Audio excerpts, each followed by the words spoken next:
رادع ديني ولا أي شيء، إجرام بمعنى الكلمة، إجرام حقيقي. أفعال شيء ما شفناه، ما حد بيساويه يعني شو بدي أحكي لك، أكثر من الحيوانات ما سلمت. خيل أصيلة عربية تراث من أجداد، حماه له هواية مثلا بتربية الخيل، وأهل خيل وأهل مرابط خيل.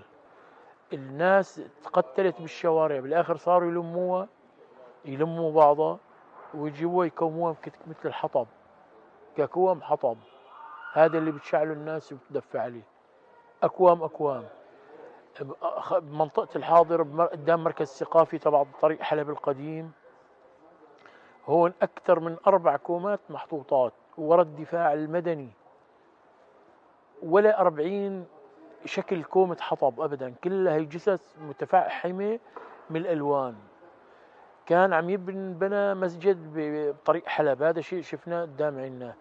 وعاملين غرفة أول شيء يعني هي مثل مستودع ويصلوا بيها كم واحد. استعمال بنى المسجد شيء إني عطوا إعلان إنه بده المسجد، قاموا جابوا الناس ذبحوها وصفوها وهي ميتة على أساس إنه عم يصلوا ميتين، وحطوا لهم إمام. وبرا ممكن ناس عارضت، لقينا الجثث مرقنا من هنيك محروقة بمسجد جامع ابن زيد ابن ثابت. كان أول بناء على يعني تقديرا مساحته على مستوى غرفتين أو 3، كانوا هي مثل الصالة يصلوا بيها مبدئيا.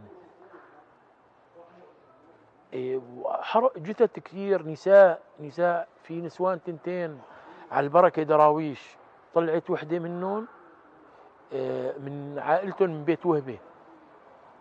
بيت وهبة طلعت وحدة، قامت لحقتها الثانية قتلوها الأول وحدة، طلعت تجيبها الثانية كمان كوموا فوقها. والله أنا نجيت بالمزيازر إن الله رب العالمين، مثل ما نجيت العالم نجينا مثل العالم. والله طلعنا تهريب على منطقة، طلعنا أشياء من بين الدور، عالم طالع الجيش، عالم إجباري طالعوها فرغوها الجيش.